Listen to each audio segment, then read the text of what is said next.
ಪ್ರೀತಿಯ ನಮಸ್ಕಾರ. ಮತ್ತೊಮ್ಮೆ ಎಲ್ಲರಿಗೂ ಕೂಡ ನಮ್ಮ ಸೌಭಾಗ್ಯ ರಿಪಬ್ಲಿಕ್ ಕನ್ನಡದ ಮೊಟ್ಟ ಮೊದಲ ಸಮ್ಮಿಟ್ ಕನಸಿನ ಕರ್ನಾಟಕ ಇದೇ ಜಾಗದಲ್ಲಿ ನಡೆದಿತ್ತು. ಆ ಒಂದು ಕಾರ್ಯಕ್ರಮವನ್ನು ಕೂಡ ಶ್ರೀಗಳ ಉಪಸ್ಥಿತಿಯಲ್ಲೇ ಮೊದಲ ಪ್ಯಾನಲ್ ಆಗಿ ಶುರು ಮಾಡಿದ್ವಿ. ಹಾಗೆ ಇವತ್ತಿನ ಕನಸಿನ ಕರ್ನಾಟಕ ಭಾಗ 2 ಬಹುಶಃ ಅದನ್ನು ಕೂಡ ಶ್ರೀಗಳ ಸಾನ್ನಿಧ್ಯದಲ್ಲೇ ಪ್ರಾರಂಭ ಮಾಡ್ತಿರೋದು ನಿಮ್ಮ ಸೌಭಾಗ್ಯ. ರಾಮನ ಬಗ್ಗೆ ಎಷ್ಟು ಮಾತನಾಡಿದ್ರೂ ಕೂಡ ಕಮ್ಮಿ. ರಾಮ ಸಾರ್ವಕಾಲಿಕ ಆದರ್ಶ, ರಾಮ ಸರ್ವ ಜಗತ್ತಿಗೂ ಕೂಡ ಆದರ್ಶ. ಹೀಗಾಗಿ ನಮ್ಮ ಮೊದಲ ಪ್ಯಾನಲನ್ನು ರಾಮ ಭಾರತ ಅನ್ನೋ ವಿಚಾರದ ಮೂಲಕ ಪ್ರಾರಂಭ ಮಾಡ್ತಾ ಇದ್ದೀವಿ. ಆರತಿ ಮೇಡಮ್ಗಿಂತ ಬೆಟರ್ ರಾಮನ ಬಗ್ಗೆ ಮಾತನಾಡೋರು ಇನ್ಯಾರಿದ್ದಾರೆ ಅಂತ ಹೇಳಿ. ಹಾಗಾಗಿ ನನ್ನ ಪ್ರಶ್ನೆ ಆರತಿ ಮೇಡಮಿಂದ ಪ್ರಾರಂಭವಾಗಿ ಶ್ರೀಗಳಿಗೆ ಕಂಟಿನ್ಯೂ ಆಗುತ್ತೆ. ಆರತಿ ಮೇಡಮ್, ಕಳೆದ ವರ್ಷ ಅಂದರೆ ನಾವು ಸಬ್ಮಿಟ್ ಮಾಡಿದ ಕನಸಿನ ಕರ್ನಾಟಕದ ಆ ಅವಧಿಯಿಂದ ಇವತ್ತಿನವರೆಗೆ ಭಾರತದಲ್ಲಿ ಅನೇಕ ಘಟನೆಗಳು ಘಟಿಸೋಯ್ತು. ಅದರಲ್ಲಿ ಪ್ರಮುಖವಾಗಿ ರಾಮ ಮಂದಿರದ ನಿರ್ಮಾಣದ ಬಗ್ಗೆ ಇಡೀ ಜಗತ್ತು ಸಂಭ್ರಮಿಸ್ತು ಕೂಡ. ಆದರೆ ಕೆಲವರು ಪ್ರಶ್ನೆ ಕೇಳ್ತಿದ್ರು, ಒಂದು ಮಂದಿರದ ನಿರ್ಮಾಣಕ್ಕೆ ಇಷ್ಟೆಲ್ಲ ಅಟೆನ್ಷನ್ ಯಾಕೆ, ಇಷ್ಟೆಲ್ಲ ಚರ್ಚೆ ಯಾಕೆ?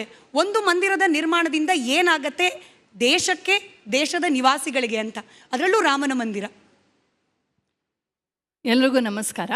ಮತ್ತು ರಿಪಬ್ಲಿಕ್ ಕನ್ನಡ ಅವ್ರಿಗೆ ನನ್ನ ವಿಶೇಷ ಅಭಿನಂದನೆಗಳು, ಒಂದು ವರ್ಷವನ್ನು ಯಶಸ್ವಿಯಾಗಿ ಪೂರೈಸಿದ್ದಕ್ಕೆ. ನೋಡಿ, ಈಗ ನಾವು ಫಿಕ್ಸೆಡ್ ಡೆಪಾಸಿಟ್ ಇಡ್ತೀವಿ. ಯಾಕೆ ಇಡ್ತೀವಿ? ಅದರಿಂದ ನಿರಂತರವಾಗಿ ಇಂಟ್ರೆಸ್ಟ್ ಬರ್ತಾ ಇರುತ್ತೆ. ಒಂದು ಮಂದಿರ ಅಂದರೆ ಅದು ಸಾಂಸ್ಕೃತಿಕವಾದ ಫಿಕ್ಸೆಡ್ ಡೆಪಾಸಿಟ್ ಇದ್ದ ಹಾಗೆ. ರಾಮ ಮಂದಿರ ಕೇವಲ ಒಂದು ಕಟ್ಟಡ ಅಲ್ಲ, ಅದು ಭಾರತೀಯರೆಲ್ಲರ ಸಹಸ್ರಮಾನಗಳ ಹೆಪ್ಪುಗಟ್ಟಿದಂಥ ನಮ್ಮ ಸಾಂಸ್ಕೃತಿಕ ಸ್ಮರಣೆ ಏನಿದೆ, ಅದಕ್ಕೆಲ್ಲ ಆಯಾಮಗಳಿವೆ. ಧಾರ್ಮಿಕ, ಸಾಂಸ್ಕೃತಿಕ, ಕಲೆ, ಸಾಹಿತ್ಯ, ಆರ್ಥಿಕ, ಶಿಲ್ಪಕಲೆ ಎಲ್ಲನೂ ಇದೆ. ಆರ್ಕಿಟೆಕ್ಚರ್, ವಾಸ್ತುಶಿಲ್ಪ, ಜೀವನ ಶೈಲಿ, ಆಚರಣೆ ಎಲ್ಲ ಇದಿಷ್ಟು ಕೂಡ ಹೆಪ್ಪುಗಟ್ಟಿ ರಾಮ ಮಂದಿರವಾಗಿದೆ. ಅದನ್ನು ನಾಶ ಮಾಡಿತ್ತು ಆಕ್ರಮಣಕಾರರ ಒಂದು ಕುತ್ಸಿತ ಬುದ್ಧಿ. ಮತ್ತೊಮ್ಮೆ ರಾಮ ಮಂದಿರದ ನಿರ್ಮಾಣ ಅಂದರೆ ನಮ್ಮ ಭಾರತೀಯ ಕುಂಡಲಿನಿಯ ಜಾಗೃತಿ ಅಂತಲೇ ಅರ್ಥ. ಹಾಗಾಗಿ ಅದು ಕೇವಲ ಒಂದು ಕಟ್ಟಡವಾಗಿ ನಮಗೆ ಕಾಣಿಸ್ತಿಲ್ಲ, ಅದು ಸಹಸ್ರಮಾನಗಳ ಭಾರತೀಯ ಜೀವನದ ಸನಾತನ ಸಂಸ್ಕೃತಿಯ ಪುನರುಜ್ಜೀವನದ ಸಂಕೇತವಾಗಿದೆ. ಹಾಗಾಗಿ ಆ ಒಂದು ಮಂದಿರ ನಿರ್ಮಾಣದ ಜೊತೆಗೆ ಭಾರತೀಯರ ಜೀವನದ ಎಲ್ಲ ಆಯಾಮಗಳು ಗರಿಗೆದರಿ ನಿಲ್ಲುತ್ತವೆ. ಈಗಲೇ ಸುಮ್ಮನೆ ಅಯೋಧ್ಯೆಗೆ ಹೋದರೆ ಗೊತ್ತಾಗತ್ತೆ. ಅಲ್ಲಿನ ವ್ಯಾಪಾರದಿಂದ ಹಿಡಿದು, ಸಂಸ್ಕೃತಿಯಿಂದ ಹಿಡಿದು, ಧಾರ್ಮಿಕ ಕಲಾಪಗಳಿಂದ ಹಿಡಿದು, ಅಲ್ಲಿಯ ಒಂದು ಊರಿನ ಸೊಬಗಿನಿಂದ ಹಿಡಿದು ಎಲ್ಲವೂ ಗರಿಗೆದರಿ ನಿಂತಿವೆ. So all ice on Karnataka, ಈಗ ಆನ್ ಅಯೋಧ್ಯ ಅಂದರೆ ಆ ರೀತಿ ಎಲ್ಲರ ಹೃದಯವನ್ನು ಗೆದ್ದಿರುವಂಥ ಮಂದಿರ ಅದು. ಹಾಗಾಗಿ ಅದರ ಪ್ರಭಾವದಿಂದ ಇವತ್ತು ಎಲ್ಲ ಕಡೆ ದೇಶ ವಿದೇಶಗಳಲ್ಲಿ ಮಂದಿರಗಳಾಗ್ತಾ ಇವೆ. ಊರೂರಲ್ಲಿ ರಾಮ ಮಂದಿರಗಳ ಪುನರುಜ್ಜೀವನ ಆಗ್ತಾ ಇದೆ. ಎಲ್ಲರೂ ನಮ್ಮ ರಿಯಲ್ ಸ್ಟೇಟಸ್ ಏನಿದೆ, ನಮ್ಮ ಕಲ್ಚರಲ್ ಐಡೆಂಟಿಟಿ ಏನಿದೆ, ಸಿವಿಲೈಸೇಷನಲ್ ಮೆಮರಿ ಏನಿದೆ, ಅದನ್ನು ವಾಪಸ್ ನಮಗೆ ನಾವು ಹೇಳ್ಕೊಳ್ಳುವಂಥ ಒಂದು ಹೆಮ್ಮೆ ಬಂದಿದೆ. ನಾನು ಅಯೋಧ್ಯೆಗೆ ಹೋಗಿದ್ದೆ ಆವಾಗ ಪ್ರತಿಷ್ಠಾಪನಾ ಕಾರ್ಯಕ್ರಮದಲ್ಲಿ. ಅದು ಫಸ್ಟ್ ಟೈಮ್ ನಾನು ನೋಡಿದ್ದು. ಎಷ್ಟೋ ಸಲ ಏರ್ಪೋರ್ಟ್ಗೆ ಹೋಗಿದ್ದೀನಿ, ಯಾವತ್ತೂ ಏರ್ಪೋರ್ಟ್ ನನಗೆ ತುಂಬ ಭಾರತೀಯವಾಗಿ ಕಾಣೋದೇ ಇಲ್ಲ. ನಾನು ಕಷ್ಟಪಟ್ಟು ಕನ್ನಡ ಪುಸ್ತಕ ತೊಗೊಂಡು ಹೋಗ್ತೀನಲ್ಲ ಅಷ್ಟೇ, ಎಲ್ಲ ಒಂಥರ ವೆಸ್ಟರ್ನೈಸ್ಡ್ ಇದು. ಆದರೆ ಸ್ವಾಮೀಜಿಯವರು ಗಮನಿಸಿರ್ತಾರೆ, ಆ ಲಕ್ನೋ ಮತ್ತು ಅಯೋಧ್ಯ ಏರ್ಪೋರ್ಟ್ಗಳು ಎಷ್ಟು ಭಾರತೀಯವಾಗಿದ್ವು ಅಂತಂದರೆ, ಎಲ್ಲಿ ನೋಡಿದ್ರು ರಾಮನ ಕಟೌಟ್ಗಳು, ಎಲ್ಲಿ ನೋಡಿದ್ರು ಜೈ ಶ್ರೀರಾಮ, ಅವರು ಹಾಕಿದಂಥ ಮಾಲೆ ತಿಲಕವನ್ನು ತೆಗಿಯೋಕ್ಕೆ ಮನಸ್ಸಿರಲಿಲ್ಲ. ಅಂದರೆ ಆ ರೀತಿಯ ಪ್ರೈಡ್ ಏನಿದೆ ಅದನ್ನು ಟ್ರಾಂಪಲ್ ಅಪಾನ್ ಮಾಡಿದೆ ಮೆಕಾಲೆ ಎಜುಕೇಷನ್ನು. ನಮ್ಮ ಬಿಂದಿ ಟು ವೇದಾಂತ ಯಾವುದ್ರ ಬಗ್ಗೆ ನಮ್ಗೆ ಹೆಮ್ಮೆ ಇಲ್ಲದೆ ಇರೋ ಹಾಗೆ, ನಾವೇನಿದ್ರು ಇನ್ನೊಬ್ಬರನ್ನ ಕಾಪಿ ಚೆಟ್ ಮಾಡಬೇಕು ಅನ್ನೋ ಥರ ಒಂದು ಡಿಕ್ಟೇಟ್ ಏನಿದೆ, ಕಲನೈಸೇಷನ್, ಅದರಿಂದ ಆಚೆ ಬರೋದಕ್ಕೆ ರಾಮ ಮಂದಿರ ಕಾರಣವಾಗಿದೆ. ಹಾಗಾಗಿ ರಾಮ ಮಂದಿರ ಬರೀ ಒಂದು ಕಟ್ಟಡವಲ್ಲ, ನಮ್ಮೆಲ್ಲರ ಸಾಂಸ್ಕೃತಿಕ ಸ್ಮರಣೆಯ ಪುನರುಜ್ಜೀವನ. ಹಾಗಾಗಿ ಅದು ತುಂಬ ತುಂಬ ಮುಖ್ಯ ಅನಿಸಿದೆ.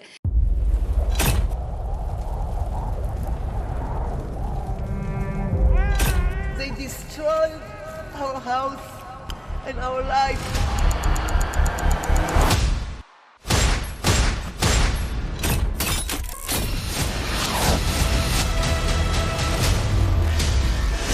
ಹಮಾಸ್ ಉಗ್ರರ ದಾಳಿ ಭಯಂಕರವಾಗಿದೆ. ಯಾವ ಮಾಧ್ಯಮವೂ ಇಲ್ಲಿಗೆ ಬರಲು ಧೈರ್ಯ ಮಾಡ್ತಾ ಇಲ್ಲ.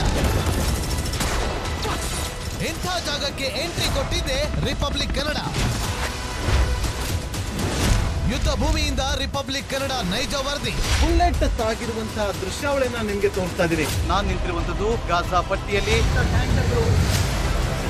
ಹಮಾಸ್ ಬಂಡುಕೋರರು ಹಿಡಿದಿದ್ದ ವೆಪನ್ಗಳಿದು.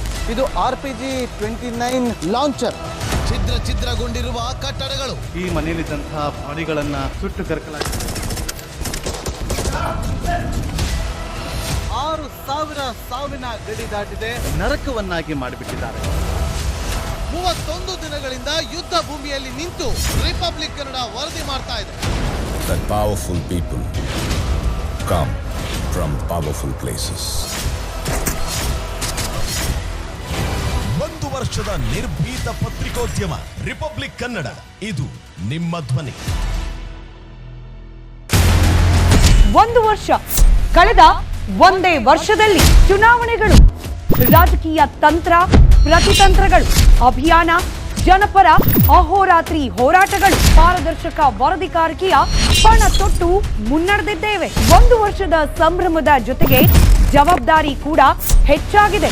ಮತ್ತಷ್ಟು ಮುನ್ನುಗ್ಗಿ ಜನಪರ ನಿಲ್ಲುವ ಉತ್ಸಾಹ ಕೂಡ ಹೆಚ್ಚಿದೆ. ಯಾಕಂದ್ರೆ ಇದು ರಿಪಬ್ಲಿಕ್ ಕನ್ನಡ, ನಿಮ್ಮದೇ ಧ್ವನಿ. 1 ವರ್ಷದ ನಿರ್ಭೀತ ಪತ್ರಿಕೋದ್ಯಮ ರಿಪಬ್ಲಿಕ್ ಕನ್ನಡ, ಇದು ನಿಮ್ಮ ಧ್ವನಿ.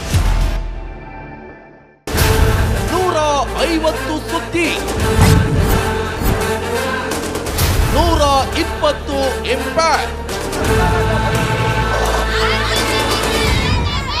ಸೂಪರ್ 3 ಇಲ್ಲೇ ಡ್ರಾ, ಇಲ್ಲೇ ಬಹುಮಾನ. ಮಾಧ್ಯಮ ಇತಿಹಾಸದಲ್ಲೇ ಮೊದಲು ಪರಿಹಾರ ಪತ್ರಿಕೋದ್ಯಮ. ಜೀವನ ನಡೀತಾ ಇಲ್ಲ ಸರ್. ಗುರುಲಕ್ಷ್ಮಿನಿಲ್ಲ, ಪಿಂಚಣಿನಿಲ್ಲ, ಇದನ್ನೇ ಮಾಡಕ್ಕಾಗಿಲ್ಲ ಅಂತಂದ್ರೆ ಇನ್ನೇನ್ ಮಾಡ್ತೀರಿ ಬೇರೆ? ಏನ್ ಕಳಿಸಿ ಆ ಸಮಸ್ಯೆಯನ್ನು ಪರಿಹರಿಸಿಕೊಡ್ಲಾಗ್ಬೋದು. ಒಬ್ಬ ಅಜ್ಜಿ, ಅವರು ವಿಕಲಚೇತನರು, ಯಾರ ಹತ್ರ ಹೇಳೋದು? ನಿಮ್ ಪ್ರಾಬ್ಲಮ್ ಏನಪ್ಪಾ ಅಂತ ಕೇಳೋದಕ್ಕೆ ಯಾರು ಇಲ್ವಲ್ಲ. ಆಗ ನಾವಿರ್ತೀವಿ, ನಾವಿರೋದೇ ನಿಮ್ಗಾಗಿ. ನಾನು ಇರುವವರೆಗೆ, ಅವರು ಇರುವವರೆಗೆ 1,000 ರೂಪಾಯಿ ತಿಂಗಳು ಆಗ್ತೀನಿ. ಆದ್ರೆ ಈ ಕೆಲಸ ಇದೆಯಲ್ಲ, ಯಾವತ್ತೂ ಕೂಡ ಶಾಶ್ವತವಾಗಿ ನಮಗೊಂದು ಒಳ್ಳೆ ನೆನಪನ್ನ ಕೊಡುತ್ತೆ, ನಮ್ಮನ್ನ ಕಾಪಾಡುತ್ತೆ. ನಾನು 3 ವರ್ಷ ಭಿಕ್ಷೆ ಬೇಡ್ಕೊಳ್ತಿರ್ಬೇಕು. 24 ಗಂಟೆಯಲ್ಲಿ ಅವರ ಬದುಕು ಬದಲಾಗಿ ಹೋಯಿತು. ನಾವು ರಿಪಬ್ಲಿಕ್ ಕನ್ನಡ, ನೇಷನ್ ಫಸ್ಟ್. ಸಮಾಜ ನಮಗೆ ಬಹಳ ಮುಖ್ಯವಾಗಿರುತ್ತೆ. ನಾವು ಆ ಜಾತಿ ಈ ಜಾತಿ ಅಂತ ನೋಡೋದಿಲ್ಲ. ಸಮಾಜದ ಕಟ್ಟ ಕಡೆ ವ್ಯಕ್ತಿ ಯಾರಿರ್ತಾನೆ, ಅದು ಯಾವುದೇ ಜಾತಿಯವನಾಗಿರ್ಬೋದು, ಯಾರು ಕಷ್ಟದಲ್ಲಿದ್ದಾನೆ ಅವನ ಪರವಾಗಿ ಧ್ವನಿ ಎತ್ತುತ್ತೇವೆ. ಆರು ಕನ್ನಡಕ್ಕೆ ಧನ್ಯವಾದ. ನಾವು 1 ವರ್ಷದ ನಿರ್ಭೀತ ಪತ್ರಿಕೋದ್ಯಮ ರಿಪಬ್ಲಿಕ್ ಕನ್ನಡ, ಇದು ನಿಮ್ಮ ಧ್ವನಿ. 1 ವರ್ಷ ಕಳೆದ ಒಂದೇ ವರ್ಷದಲ್ಲಿ ಚುನಾವಣೆಗಳು, ರಾಜಕೀಯ ತಂತ್ರ ಪ್ರತಿತಂತ್ರಗಳು, ಅಭಿಯಾನ, ಜನಪರ ಅಹೋರಾತ್ರಿ ಹೋರಾಟಗಳು, ಪಾರದರ್ಶಕ ವರದಿಗಾರಿಕೆಯ ಪಣ ತೊಟ್ಟು ಮುನ್ನಡೆದಿದ್ದೇವೆ. 1 ವರ್ಷದ ಸಂಭ್ರಮದ ಜೊತೆಗೆ ಜವಾಬ್ದಾರಿ ಕೂಡ ಹೆಚ್ಚಾಗಿದೆ. ಮತ್ತಷ್ಟು ಮುನ್ನುಗ್ಗಿ ಜನಪರ ನಿಲ್ಲುವ ಉತ್ಸಾಹ ಕೂಡ ಹೆಚ್ಚಿದೆ. ಯಾಕಂದ್ರೆ ಇದು ರಿಪಬ್ಲಿಕ್ ಕನ್ನಡ, ನಿಮ್ಮದೇ ಧ್ವನಿ. 1 ವರ್ಷದ ನಿರ್ಭೀತ ಪತ್ರಿಕೋದ್ಯಮ ರಿಪಬ್ಲಿಕ್ ಕನ್ನಡ, ಇದು ನಿಮ್ಮ ಧ್ವನಿ.